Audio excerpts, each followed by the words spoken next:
Level 1, the applicant. It begins in the most ordinary way possible. You sit in front of a laptop and fill out a form. Name, education, employment history, languages, travel, skills, references. It's just an application on the CIA website, the same kind of digital paperwork you filled out before for jobs that mattered far less. You upload your documents, click submit, and then nothing. Weeks pass, then months. Life goes on. You almost forget about it.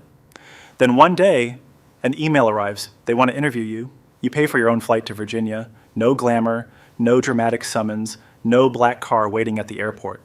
Just a government building that looks dull enough to hide almost anything. Fluorescent lights, neutral walls, weak coffee, a man in a gray suit who looks like he was designed not to be remembered. The interview lasts 4 hours. Where did you grow up? What languages do you speak?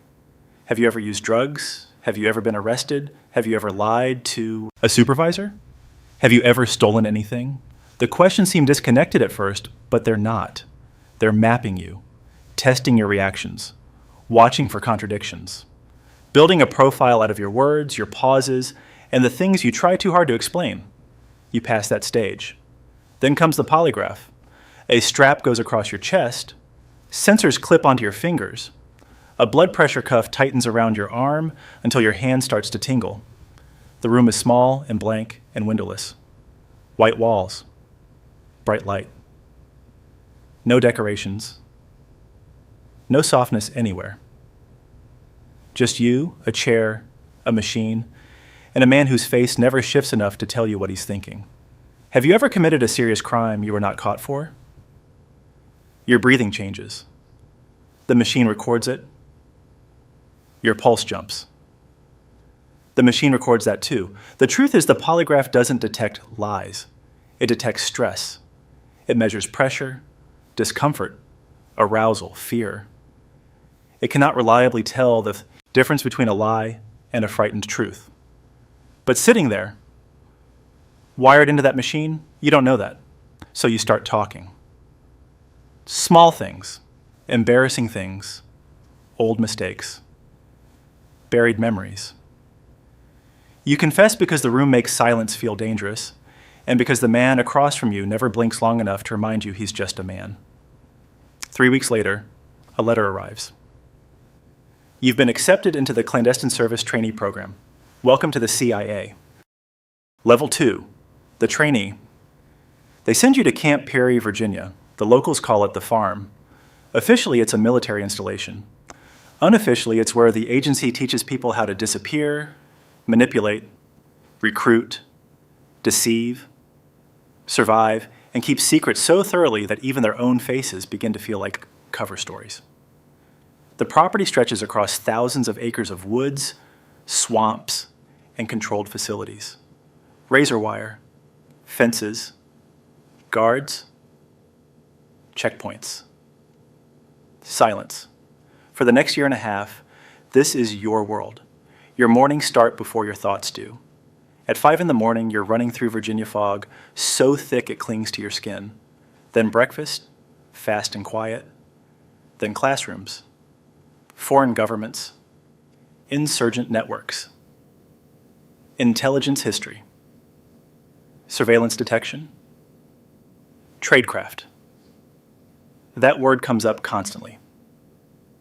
Tradecraft, the clean bureaucratic term for skills built around deception. You learn how to spot surveillance. A car that appears behind you, 3, turns in a row. A woman with a newspaper who keeps looking up at the wrong moments. A man in a cafe whose coffee has gone untouched for 40 minutes because he's not there for the coffee. You learn to see patterns, then the patterns behind those patterns. Most people move through life noticing almost nothing. You are trained to assume everything could mean something. Then they teach you how to disappear. You enter a department store through the front entrance, ride the escalator to the 3rd floor, cut through women's clothing, past the fitting rooms, through a service corridor, out a loading dock, and into a waiting vehicle. 30 seconds later, you're gone. If someone was following you, they're still circling the block, trying to understand where the story changed. You learn lockpicking, safe entry, covert photography, audio installation. You learn how to plant a listening device in a room you were never supposed to enter and leave it looking untouched. You learn how to photograph a classified file in seconds and return it to the folder before anyone notices the paper shifted. Then the training gets darker. They teach you how to recruit assets. That sounds clinical. Controlled. Harmless. What it really means is learning how to persuade someone to betray their employer, their government, sometimes their country, and often themselves. Level 3, the case officer. Your first posting is under official cover at an American embassy in Eastern Europe. On paper, you're a political officer. You attend receptions in dark suits. You shake hands. You exchange polite remarks over warm champagne and forgettable food. You smile at people whose names you pretend to hear for the first time while quietly assessing whether they might be recruitable, vulnerable, useful, or dangerous. Officially, you are a diplomat. Unofficially, you are there to spot, assess, develop, and recruit foreign sources. Every room becomes a hunting ground. You learn to study people the way a surgeon studies scans, looking for hidden weaknesses. Debt, ambition, resentment, addiction, vanity, ideology, disappointment, a damaged marriage, a stalled career, a need to feel seen. Everyone has pressure points. Everyone has a private story they're trying to survive. Your first serious recruitment takes months. He works in the foreign ministry, not senior. Enough to be famous, but close enough to sensitive cables and internal reporting. He has gambling debt and the kind of cautious pride that makes him dangerous to approach too directly. So you don't recruit him in one moment. You build the shape of the trap over time. A conversation here, a drink there, a shared complaint, a favor, then another, then a loan, then a larger loan. By the time the money becomes impossible for him to repay, the relationship has already been built. The dependency existed before he fully understood it. When you finally ask for documents, you make it sound minor. Nothing major. Just internal memos. Routine material. He knows it matters, you know it matters, but both of you need the fiction. He agrees. And just like that, you now have an asset inside a foreign government. That night, you eat dinner at the embassy, surrounded by polished silverware and diplomatic small talk. Nobody around the table knows exactly what happened, or maybe some of them do and pretend not to. In this world, silence often serves the same function as loyalty. This is the level 4, the NOC, most CI. Officers work under official cover. If they're exposed, they can be expelled. That's humiliating. Diplomatic, contained. Then you're offered something else. Non-official cover, NOC. Pronounced like knock. This is the world with no safety net. No embassy, no diplomatic protection, no official identity that can be defended if something goes wrong. If you are arrested, the US government may not come for you. If you are interrogated, no one may acknowledge you exist. In some countries, that means prison. In others, it means torture. In others, it means vanishing into a place from which no paperwork returns. You accept. They build your legend, which is the agency's term for a fake life made to survive scrutiny. Now you're a businessman, a consultant, a representative of a company that looks real, because in many ways, it is real enough. There are offices, there are records, there may even be clients. The people around you believe the version of you they can verify. That includes your neighbors, sometimes your partner, sometimes your own family. Your real life starts shrinking. Your cover life expands until it becomes the only version of you that gets daily use. Communication with handlers becomes sparse and indirect. Dead drops, signals, coded messages hidden inside ordinary digital traffic. Nothing cinematic from the outside, just carefully engineered invisibility. You sleep lightly, you memorize vehicles, you vary routes, you avoid patterns, You check reflections in storefront glass without seeming to. You walk into places knowing that if the room closes on you, no badge is coming to save you. There are nights when the loneliness of the role feels heavier than the danger. Operationally, you are isolated by design. The fewer people connected to you, the fewer threads can be pulled if something unravels. At this level, the job stops feeling like an assignment. It starts feeling like a permanent condition. Level 5, the paramilitary officer. Your NOC cover begins to fray in Beirut. Nothing dramatic at first, just little signs. A vehicle seen too often, a woman across the street who appears where she shouldn't. A surveillance rhythm that becomes impossible to dismiss as coincidence. The fracture is small, but in this line of work, small fractures widen fast. They pull you out. 3 weeks of debriefing follow in a windowless room back in Virginia. Then they offer you a different path. Special activities, paramilitary operations. This is where covert action leaves diplomacy behind and begins speaking the language of raids, weapons, insurgencies, training teams, and lethal force. You go through another round of training, harder than the first.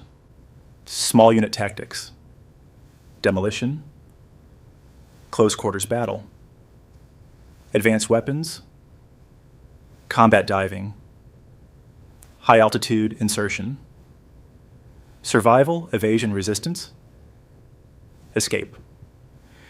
Some instructors are former special operations veterans who do not care how charming you are, at receptions or how elegantly you can recruit a bureaucrat over drinks.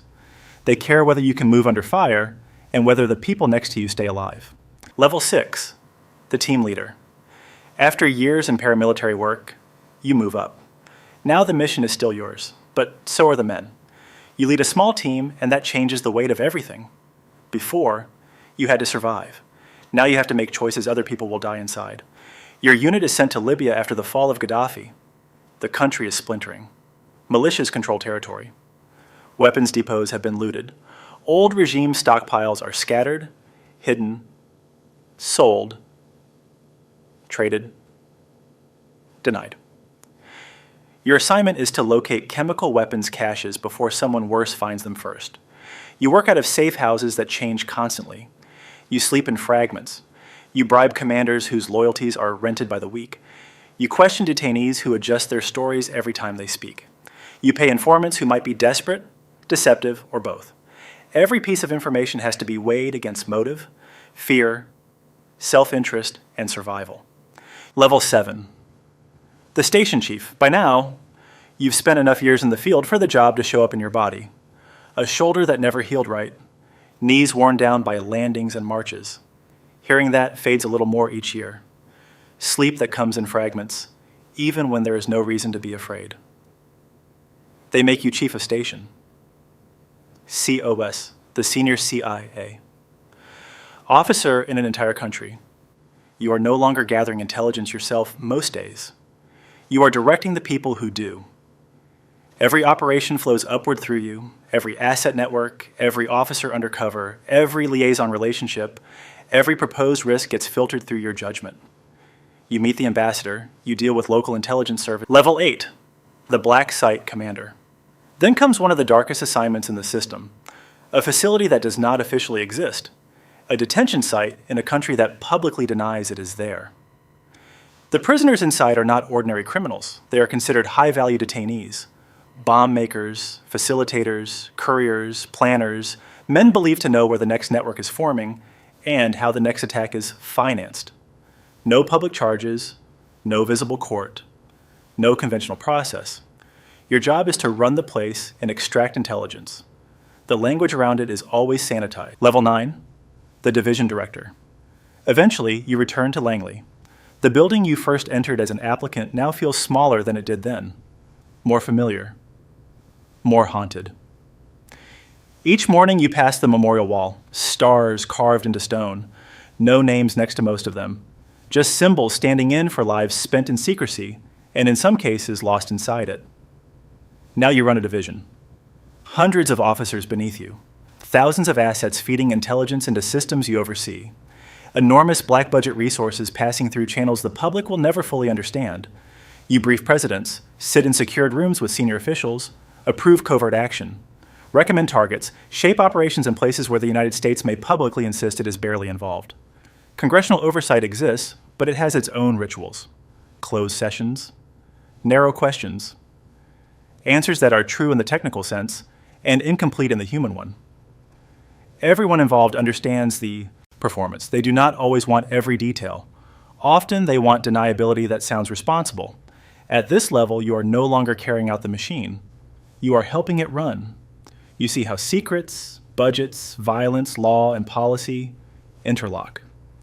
You see how necessity is argued, how exceptions become habits, how a temporary measure survives long. Level 10, the ghost. Then one day it ends. Or at least the official part does.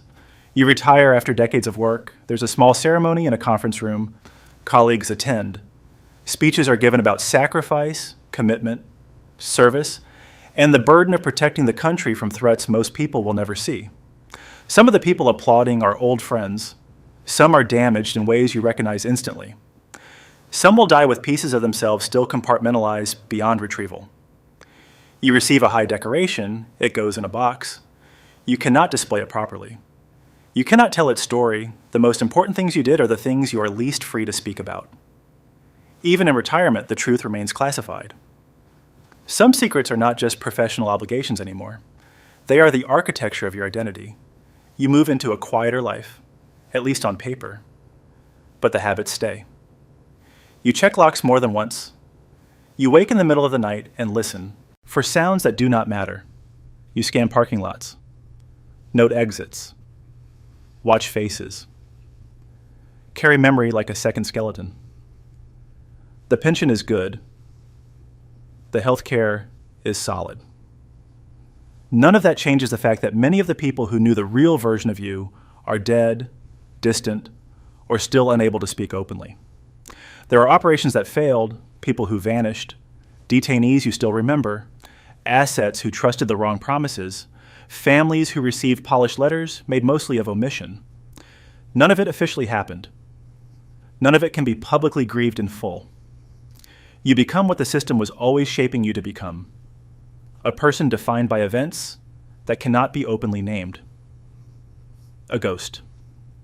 And somewhere right now, someone is opening the CIA website for the first time. Maybe in a dorm room, maybe in military housing, maybe late at night, drawn by the idea of service, danger, meaning, or mystery.